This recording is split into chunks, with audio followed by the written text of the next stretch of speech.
حضرت خواجہ حسن بصری رضی اللہ تعالیٰ عنہ یہ حضرت علی کے شاگرد ہیں، مولا علی شیر خدا کے شاگرد ہیں۔ اور ایک روایت ایسی بھی ملتی ہے کہ بچپن تھا ان کا تو نبی پاک کے گھر چلے جاتے تھے، تابعی ہیں، بہت چھوٹے تھے جب حضور کا وصال ہوا، صحابہ کے شاگرد ہیں۔ ایک دفعہ حضرت ام سلمہ کہتی ہیں کہ نبی پاک صلی اللہ علیہ وسلم کا بچا ہوا پانی پڑا تھا تو وہ بھی حضرت حسن بصری اٹھا کے پی گئے،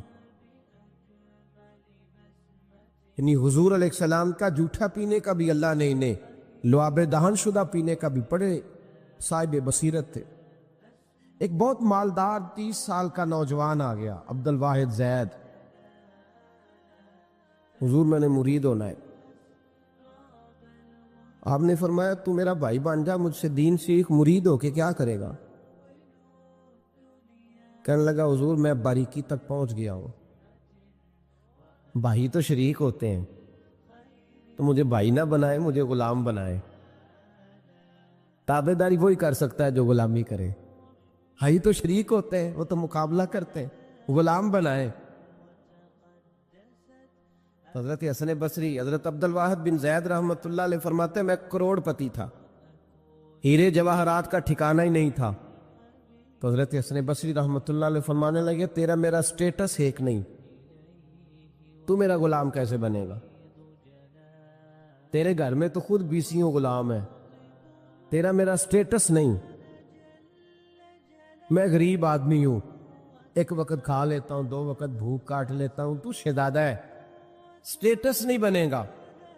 عبد الواحد بن زید گھر گئے، اپنے غلاموں کو کھڑے کھڑے آزاد کر دیا، رشتہ داروں کی لسٹ بنائی، سب کو دعوت کھلائی، جو گھر کے اندر مال دولت تھا ان میں بانٹ دیا، باقی پڑوسیوں کو دے دیا۔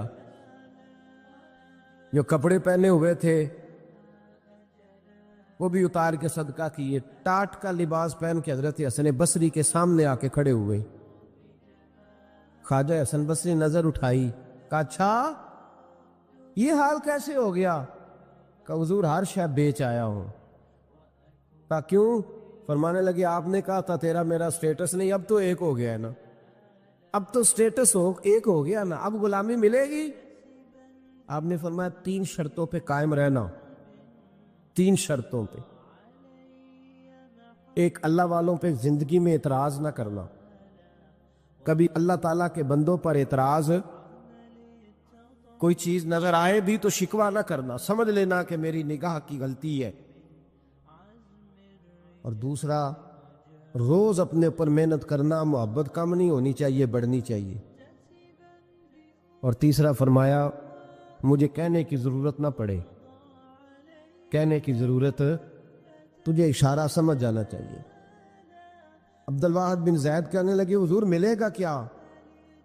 آپ فرمانے لگے یہ تیرا مطالبہ بھی غلط ہے، وہ تو بعد کی بات ہے، ملتا کیا ہے، غلامی میں آ گئے۔ فرماتے ہیں 30 سال نوکری کی حضرت کی، 30 سال۔ لوگ کہنے لگے بابا پھر ملا کیا؟ فرمانے لگے تم نے بھی مطالبہ غلط کیا ہے، یہی تو میں کر بیٹھا تھا۔ کہا ملا کیا؟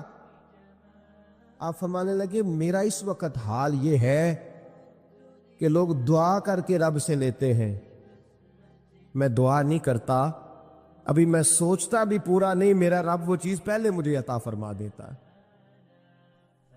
اور بغداد کے لوگ کہتے ہیں بغداد میں قحط پڑ گیا، بارش نہیں ہوتی تھی، بارش نہیں ہوتی تھی، کٹھے ہو کے سارے گئے، آپ بغداد آئے ہوئے تھے، کٹھے ہو کے لوگ گئے، کہا حضور بارش نہیں ہوتی، مہربانی فرمائیں۔ تو کہتے ہیں لوگ آ کے بیٹھے ہیں میرے پاس، بارش کی دعا کر دیں۔ حضرت عبد الواحد بن زید کہنے لگے اے اللہ تجھے پتہ ہے یہ میرے دروازے تک آگے پہنچ گئے، ابھی تک بارش نہیں آئی، اور لفظ پتہ کیا ہے؟ کہنے لگے تجھے واسطہ میری اس عقیدت کا جو مجھے حضرت حسن بصری کے ساتھ ہے، اس عقیدت کا واسطہ، مجھے رسوا نہ کر۔ انہیں بھیجا کیوں تھا اگر برسانی نہیں تھی؟ دعا دیکھیں محبت کے رنگ میں دعا ہو رہی ہے، واسطہ بھی محبت کا دیا جا رہا ہے۔ بغداد کے لوگ کہتے ہیں بس حضرت کے جملے بھی پورے نہیں ہوئے، رب کریم نے بارش عطا فرما۔ جملے بھی پورے نہیں ہوئے، اللہ نے بارش دے دی۔ ایک بات سنیں بڑی شاندار، امام غزالی نے لکھی ہے۔ امام غزالی فرماتے ہیں کہ ہارون رشید نا حج کر کے واپس آیا بغداد میں، تو کونے میں حضرت بہلول دانا بیٹھے تھے، رش بہت تھا، مجمع بڑا تھا۔ حضرت بہلول دانا بھی سڑک کے کنارے بیٹھے تھے، تو سپاہی کہنے لگے یہاں سے اٹھ جاؤ، فرمانے لگے ہارون رشید کی زمین نہیں، زمین میرے رب کی ہے، میں کیوں اٹھوں؟ وہ قریب سے گزرا تو سلام لی، تو آپ نے اس کا پروٹوکول دیکھا تو فرمانے لگے ہارون رشید تجھ سے تگڑے تگڑے موٹے موٹے پروٹوکول میں نے لوگوں کے دیکھے، اور یہ جو تیرے دائیں بائیں آج تیرے نعرے لگا رہے ہیں یہ پہلے ان لوگوں کے نعرے لگایا کرتے، اور تھوڑا وقت گزرنے دے، جو تیرے بعد آئے گا نا یہ سارے پھر ان کے نعرے بھی لگائیں۔ تو جھوٹ کی دنیا میں زندہ ہے، ان سے تو نے امیدیں وابستہ کی ہیں، یہ کل اس کے نعرے لگائیں گے۔ اس کے دل پہ بڑا اثر ہوا، گھوڑے سے اتر آیا، آگے کہنے لگا حضور آپ نے مجھے بڑی اچھی نصیحت کی ہے، میرا دل بڑا ٹھنڈا ہوا ہے، میں نے سنا ہے آپ مقروض ہیں، کچھ لوگوں کا قرض، تو مجھے کوئی حکم ہی کر دے۔ آپ ہنسنے لگے، فرمانے لگے یار تو بڑا ہی بیوقوف ہے، بڑا ہی بیوقوف ہے، تو میں تجھے نصیحت کر رہا ہوں تو مجھے الجھا رہا ہے، حضور کوئی حکم کر دیں۔ کیا خوبصورت انداز ہے رب کریم کے بندوں کا۔ حضرت بہلول دانا فرمانے لگے تیرا رب کون ہے؟ کہا اللہ۔ تو فرمایا میرا کون ہے؟ کہا اللہ۔ فرمانے لگے یہ تو نہیں نہ ہو سکتا کہ اللہ ہارون رشید کو دیتا رہے اور بہلول دانا کو بھول ہی جائے، یہ تو نہیں نہ ہو سکتا کہ ہارون رشید کو دیتا رہے اور بہلول دانا کو بھول جائے۔ فرمایا اس کا دل، اس کا ارادہ ہوا، ارادہ قدرت ہوا کہ بہلول مقروض رہنا چاہیے، تو اگر رب مجھے رکھنا چاہتا ہے دکھ قبول محمد بخشا راضی رہن پیارے، اگر وہ چاہتا ہے میں مقروض رہوں تو میں بھی چاہتا ہوں کہ میں مقروض ہی رہوں، یہ تو نہیں نہ ہو سکتا کہ تجھے دے اور مجھے نہ دے۔ فرمایا میری تجھ سے کوئی امید نہیں، مجھے جب بھی دے گا میرا رب بھی دے گا، اور وہ دے گا تو پھر انشاءاللہ خزانے کھول کے دے گا۔ دنیا داروں سے امیدیں وابستہ کرنا، لوگوں کے پیچھے یہ چھوڑ دیں، آپ بے چین رہیں گے، بے قرار رہیں گے۔ اللہ والوں سے ضرور امیدیں وابستہ کریں، اس لیے کہ ان کے پاس جو کچھ ہوتا ہے وہ دراصل رب کا ہی ہوتا ہے۔ لیکن سیٹھوں سے، نوابوں سے، سیاستدانوں سے باز آ جائیں، ہماری بڑی امیدیں وابستہ ہیں۔ میں اکثر کہتا ہوں جتنے پھیرے نوکری کے لیے دنیا دار کے دروازے پہ لگائے ہیں نا، اس سے کم دفعہ مسجد میں نفل پڑے ہوتے تو رب اتنی بڑی مہربانی فرما دیتا۔ اتنا نہ دوڑے بندوں کے پیچھے، اتنا نہ منائیں بندوں کو، اللہ کی طرف توجہ، اپنے رب کی بارگاہ میں رونا۔ میں کہوں گا ماؤں سے، میں کہوں گا والد سے، سفارشیں تم نے بڑی ڈھونڈ لی، جدوجہد بڑی کر لی، یاروں سے بڑا کہہ لیا کہ بیٹے کو باہر بھیجنا ہے، کوئی کاروبار ٹھیک کرنا ہے، اب کچھ دروازہ اللہ کی رحمت کا بھی تو کھٹکھٹاؤ نا۔ اور میرے نبی پاک علیہ السلام نے گارنٹی دی ہے، فرمایا ماں باپ اولاد کے لیے جو بھی مانگے اللہ اپنے فضل سے عطا فرماتا ہے۔ اللہ کی بارگاہ کی طرف رجوع کریں۔ وہ بڑا رولیہ ہے فیکٹری کے مالک کے سامنے، بڑا رولیہ امیروں کے سامنے، مالداروں کے سامنے، تگڑے رشتہ داروں کو مائل کرنے کی بڑی جدوجہد کر لی، کچھ دعائیں اس کے حضور نہ مانگیں۔ کچھ لوگ نہ بڑے مہمان سارا دن یہی سوچتے رہتے ہیں کسی کو کھلانا کیسے، ہیں جی دنیا آوے کھا کھا جاوے تے راضی ہووے بلا۔ تو حضرت سعدی مہمان نواز بڑے تھے، تو قرضہ چڑھ گیا، قرضہ صرف مہمانوں کو کھانا کھلانے کا ہی تھا۔ تو ایک دن سارے ہی قرض کھا کے بیٹھ کے کہنے لگا بابا پیسے دیں گے تو جائیں، پیسے رکھ، سب جھگڑا کر۔ حضرت سعدی کہتے ہیں وہ مطالبہ کر رہے ہیں پیسے دو اور مجھے ٹینشن ہے، ان کو کھلایا پلایا کچھ نہیں۔ تھوڑی دیر گزری تو ایک بچہ آ گیا کچھ بیچتا بیچتا، اس نے آ کے کہا نوجوان نے کہ جناب میں مجمع دیکھتے ہیں تو بعض لوگ بیچنے والے آ جاتے ہیں، اس نے وہ چیز بیچنے کے لیے سامنے کی تو کہنے لگا لینی ہے، تو حضرت فرمانے لگے میرے مہمانوں کو دے دو کھا لیں۔ انہوں نے دے دی، اب وہ کہنے لگا پیسے، حضرت بڑے پریشان ہوئے، کہنے لگے بیٹا آپ بھی بیٹھ جائیں، یہ بھی سارے پیسے لینے ہی آئے، ان کو ملیں گے آپ کو بھی مل جائیں۔ تو وہ نوجوان رو پڑا۔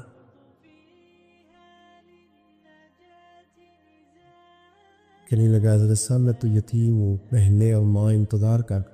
حضرت بڑے پریشان ہو، یہ کیا ہو گیا؟ فٹافٹ سوچنے لگے کہیں سے بندوبست ہو اور اس کو میں فارغ کروں. وہیں بیٹھے تھے کہ ایک عقیدت مند نذرانہ لے کے آیا. ڈھیر سارا نذرانہ پیش کیا. حضور میرا دل کرتا ہے، اور حضور کا فرمان ہے جو بن مانگے ملے وہ اللہ کی طرف سے ہے، اسے قبول کرو جو بغیر چاہت کیا ہے. تو اس نے نظر پیش کی تو وہ ڈھیر سارا نذرانہ تھا. حضرت نے جن کے پیسے دینے تھے سب کو دیے، اس کو بھی دیے.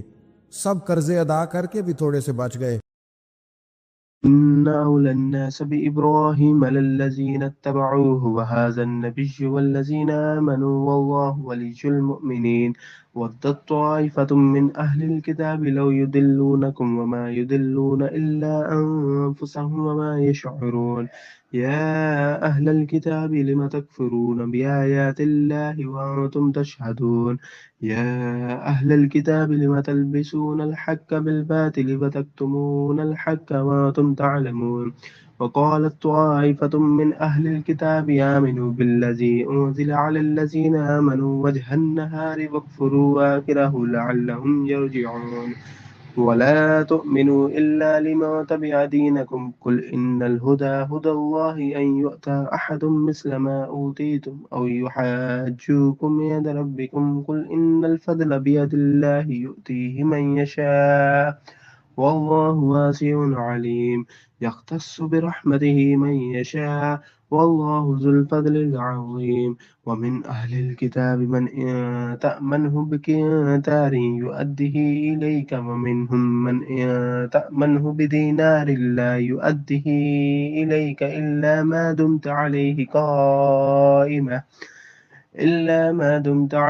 قائمة ذلك بأنهم قالوا ليس علينا في الأميين سبيل ويقولون على الله الكذب وهم يعلمون بلى من أوفى بعهده واتقى فإن الله يحب المتقين إن الذين يشترون بعهد الله وأيمانهم ثمنا قليلا أولئك لا خلاق لهم في الآخرة ولا يكلمهم الله ولا ينظر إليهم يوم القيامة ولا يزكيهم ولهم عذاب عليم وإن منهم لفريقا يلبون ألسنتهم بالكتاب لتحسبوه من الكتاب وما هو من الكتاب ويقولون هو من عند الله وما هو من عند الله ويقولون على الله الكذب وهم يعلمون. تو ایک بندہ صاحب دل تھا، کہنے لگا حضرت ہم بڑے دنوں سے آ رہے تھے، پیسے نہیں مل رہے تھے، آج کیسے مل گئے؟ فرمانے لگے تم میں کوئی رونے والا کوئی نہیں تھا. ایک بھی رونے والا ہو تو باقیوں کا کام بھی لسنو نہ. حدیث ہے بہقی شریف میں. حضرت حیثم بن مالک رضی اللہ تعالیٰ عنہ فرماتے ہیں نبی پاک علیہ السلام خطبہ دے رہے تھے، تقریر فرما رہے تھے. حضور کی باتیں دلوں کے میل کچیل اتارتی چلی جا رہی. فرماتے ایک شخص نبی پاک علیہ السلام کے سامنے بیٹھ کر حضور کی گفتگو سن رہے تھے، وہ رو پڑے. ساری گفتگو چھوڑ کے نبی پاک صلی اللہ تعالی علیہ وسلم کی توجہ اس شخص کی طرف ہو گئی. ہوا گیا ہے؟ وہ تقریر سنتے، بات سنتے بس رو پڑے. تو نبی پاک علیہ السلام فرمانے لگے آج اگر وہ سارے مومن بھی یہاں موجود ہوتے جن کے گناہ پہاڑوں کے برابر وزنی ہوتے تو اس ایک بندے کے رونے کی وجہ سے اللہ سب کی بخشش فرما دیتا. اور نبی پاک علیہ السلام فرمانے لگے یہ رویا ہے تو اس کے رونے پر فرشتے بھی روئے ہیں، اور فرشتے دعا کر رہے ہیں کہ اے اللہ یہ جو نہیں روتے نا ان کے حق میں ان کی سفارش قبول کر لے جو تیری بارگاہ میں روتے ہیں، جو تیرے حضور عرض گزار ہوتے ہیں ان کی سفارش قبول کر لے، ان کے حق میں قبول کر لے. حضرت صوبان بن مالک آ کے رو ہی پڑے تھے نا. حضور نے خود جا کے پوچھا کیا ہوا، بتانا نہیں پڑا، بس آنسو چھلکے. تو نبی کریم نے فرمایا صوبان کیا ہوا؟ عرض کی دل نہیں لگتا، یہاں تو پریشان ہوتا ہوں تو زیارت کر لیتا ہوں، تو جنت میں کیسے دل لگے گا؟ بس وہ روئے تھے نا. حضرت جبریل آ گئے، کہا محبوب رب فرماتا ہے جو اللہ رسول کی اطاعت کریں گے جنت میں بھی اللہ پڑوس عطا کر دے گا. رو پڑے تو جنت تک بات چلی گئی. رو پڑے تو میرے عزیز یہ تو ہے نا عام آدمی کا رونا، صحابہ کا رونا، اور اگر آنسو نبی پاک کے نکل آئے تو صحیح مسلم میں، صحیح بخاری میں حدیث ہے، سرکار دو عالم علیہ السلام ان آیات کی تلاوت فرما رہے تھے جو حضرت ابراہیم علیہ السلام کے بارے میں آئیں، تو جناب عیسیٰ کے بارے میں آئیں، جن آیات میں حضرت ابراہیم اور جناب عیسیٰ علیہ السلام نے کہا ہے اللہ بہت سارے لوگ گمراہ ہو گئے، بہت سارے لوگ گمراہ کر دیے گئے، اور جن میں یہ فرمایا کہ یا اللہ جو میری اطاعت کریں گے وہ میرے ہیں، اور جو میری نافرمانی کرے تو ان کے لیے غفور ہے۔ جب اپنی اپنی امت کے گناہ گاروں کا تذکرہ جناب ابراہیم اور حضرت عیسیٰ علیہ السلام جو کرتے ہیں، اور قرآن مجید نے جس کا بیان کیا اس کو حضور نے پڑھا، تو نبی پاک کی آنکھوں میں آنسو آ گئے۔ یہ مسلم شریف، حضور روئے۔ اللہ کریم نے حضرت جبریل امین کو کہا جبریل جائیے میرے حبیب سے پوچھئے کیا معاملہ ہے۔ حضرت جبریل آئے، حالانکہ رب جانتا ہے، آ کے عرض کی یا رسول اللہ رب فرماتا ہے آپ رو رہے ہیں، تو کہا جبریل امت کے لیے رو رہا۔ آپ کی توجہ ہے میری بات؟ حضور امت کے لیے روتے ہیں، اللہ کرے امتی بھی کبھی نبی کے لیے روئے۔ کہا امت کے لیے رو رہا ہوں، تو حضرت جبریل امین علیہ السلام دوبارہ عرض گزار ہوئے مالک آپ کے حبیب امت کے لیے رو رہے ہیں، تو فرمایا میرے حبیب سے کہہ دے وَلَسَوْفَ يُؤْتِيكَ رَبُّكَ فَتَرْضَىٰ، آپ کا رب آپ کو اتنا دے گا کہ آپ اپنے رب سے راضی ہو جائیں گے۔ اللہ آپ کو راضی کر دے گا، محبوب امت کے بارے میں پریشان نہیں کرے گا۔ اپنی تنہائی کو آباد کرے، اکیلے میں اللہ اللہ کرے، تلاوت کلام مجید کا اس طرح کا ذوق ہو۔ حضرت عمر سنا کرتے تھے تو رو پڑا کرتے تھے، حضرت فاروق اعظم رضی اللہ تعالیٰ عنہ پہلی صف میں قرآن مجید کی تلاوت کر کے روتے تھے تو تیسری صف تک آپ کی ہچکیوں کی آواز جاتی تھی۔ ان لوگوں کا درد ہی سارے کا سارا کتاب و سنت سے، اللہ رسول کی بارگاہ سے ہم نے نا اپنے آپ کو کمزور کر لیا ہے، دنیا داروں کے سامنے رو رو کے، دکھ بتا بتا کے پریشان۔ وہ میرے ایک دوست ہیں، ان کی بات مجھے بڑی اچھی لگی۔ وہ کہتے ہیں تگڑے رشتہ دار آتے ہیں نا تو کئی دفعہ میرا معاذ اللہ جھوٹ بولنے کو دل کرتا، کہتے ہیں حالات کیسے ہیں تو میرا دل کرتا ان کو کہہ لوگوں کہ تم سے بڑے اچھے ہیں، اگرچہ غریب بھی ہے۔ کہتے ہیں میں چڑھتا ہوں کہ بندوں کا کیا کام ہے آ کے میرے لیے پریشانی کا اظہار کریں اور کہیں کہ حکم ہوا تو بتانا کیا مطلب ہے۔ وہ کوئی شاعر تھا نا، تو کوئی بندہ 5 روپے پھینک گیا اس کو، اس نے کہا جی آپ کو ضرورت ہوگی، تو بڑا دانشور آدمی تھا، اس نے کہا اٹھ اپنے پیسے لے جا، مجھے ضرورت ہوگی تو اللہ رسول سے مانگ لوں گا۔ اس نے کہا یہ آرزوئے طلب اور میں آپ سے کروں، تیرے جیسے بندے ہم مجھے دیں گے؟ یہ آرزوئے طلب اور میں آپ سے کروں، یہ بھیک اس کو دیجیے جس کا خدا نہ ہو۔ میں رب رسول کی بارگاہ میں رو لوں گا، مجھے اللہ کی بارگاہ سے ملو۔ کتنا ملے گا؟ وَيَرْزُقْهُ مِنْ حَيْثُ لَا يَحْتَسِبُ، اتنا ملے گا کہ بندے کا گمان بھی نہیں ہو۔ ایک بہت بڑا سیٹھ آ گیا ایک دفعہ ہمارے بزرگوں کے پاس، بہت بڑا مالدار امیر کبیر آدمی، تو ہاتھ ڈال کے کوٹ میں کہنے لگا مدرسے کا کتنا کو خرچہ ہے؟ سمجھنے لگے آپ بات کریں، کہنے لگا جی میرا خیال ہے آپ سارا میرے ذمہ ہی لگا دیں، 100 200 400 روپے آپ چھوڑ دیں۔ تو فرمانے لگے آپ دیں گے پھر حساب بھی کریں گے، ہمیں وہ رب دیتا ہے جو بے حساب ہی دیتا ہے اور حساب کی رسوائی بھی نہیں ڈالتا، لہذا آپ کا جو انداز ہے وہ بتاتا ہے کہ آپ کے لہجے میں وہ والا انداز ہے۔ وہ کچھ لوگ آ کے نا جی وہ کہتے ہیں جی کہ دیکھو پیسے لگن والے تو سانو دسو اسی لا دئیے، میں کہ تسی کدھر اور ہی لا لو۔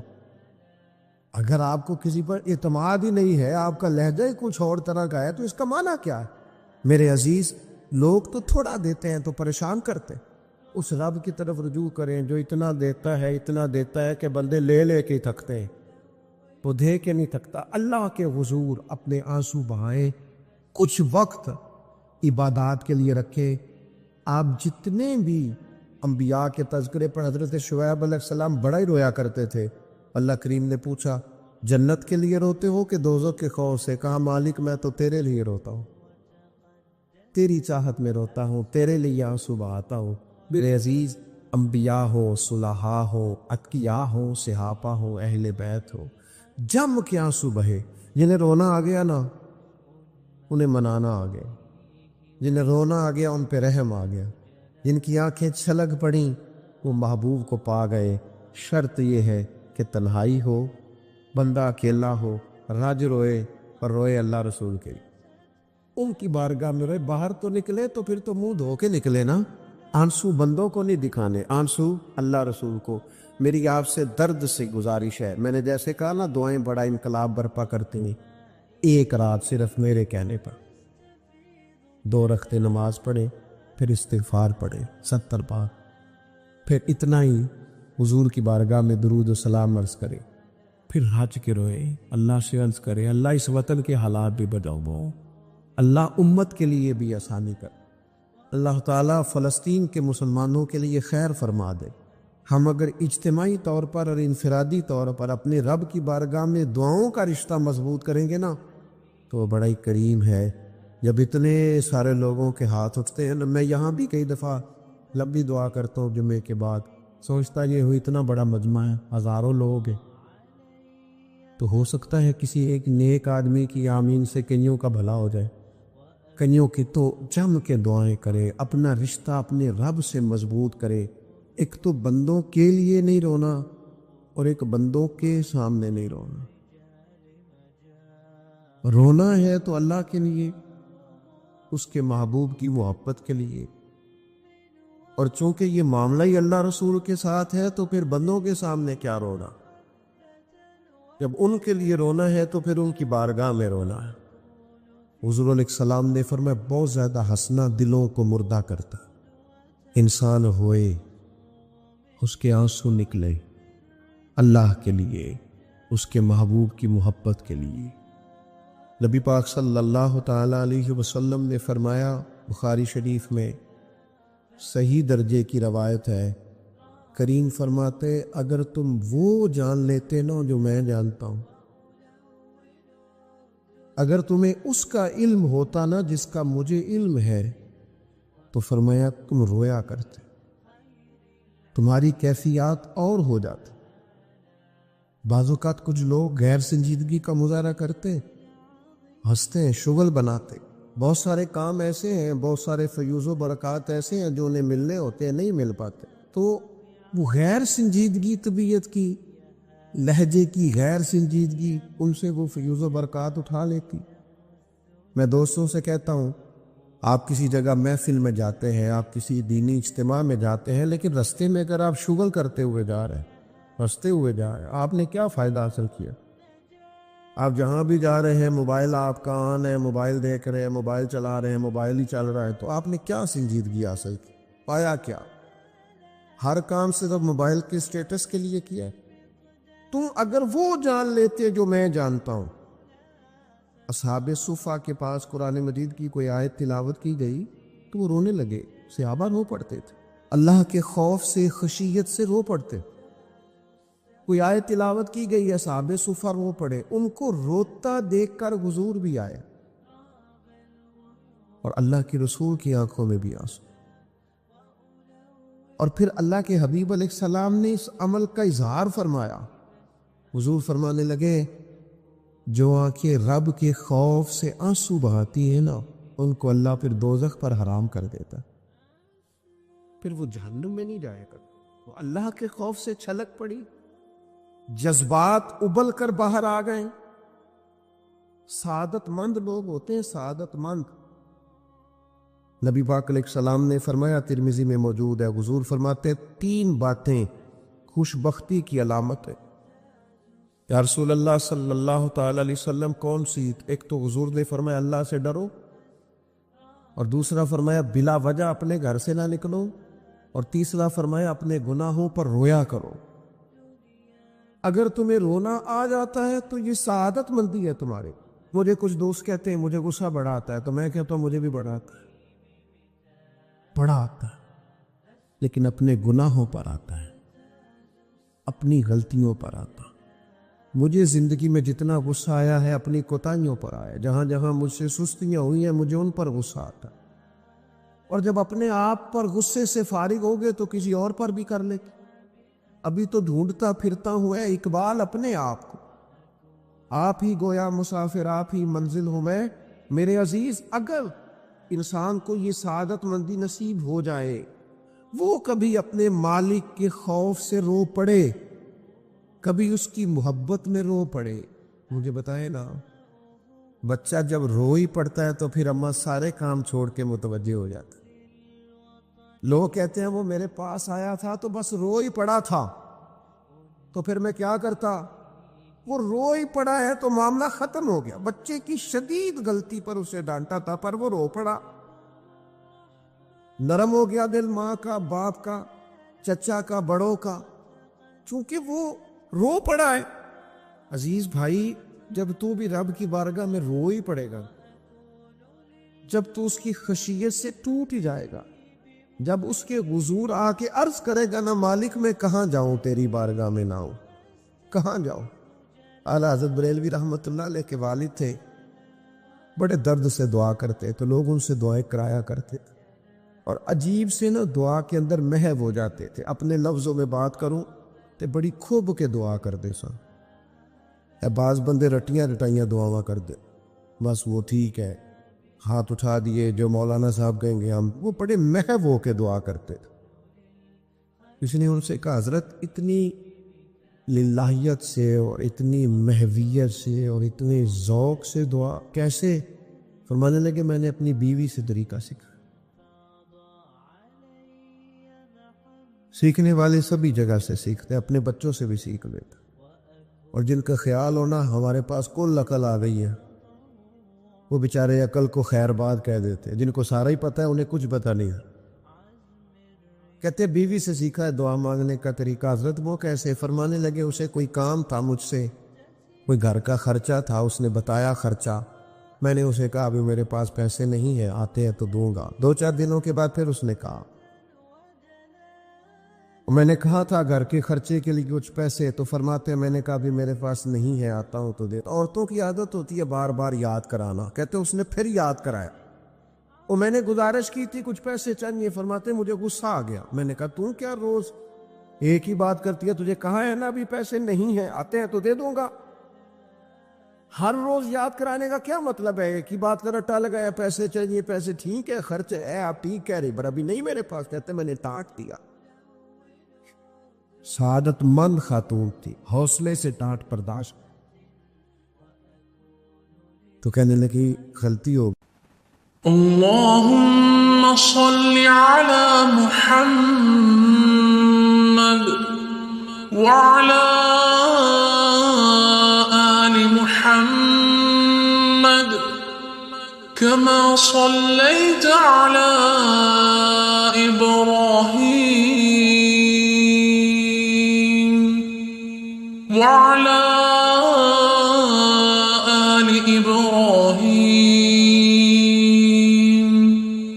إنك حميد مجيد اللهم بارك على محمد وعلى آل محمد كما باركت على إبراهيم وعلى آل إبراهيم إنك حميد مجيد۔ مجھے نہیں بار بار کہنا چاہیے تھا، آپ تو ناراض ہی ہو گئے، لیکن ایک بات یہ کہنی تھی کہ آپ ہی میرے شوہر ہیں، میں آپ سے نہ کہوں تو پھر کس سے جا کے کہوں؟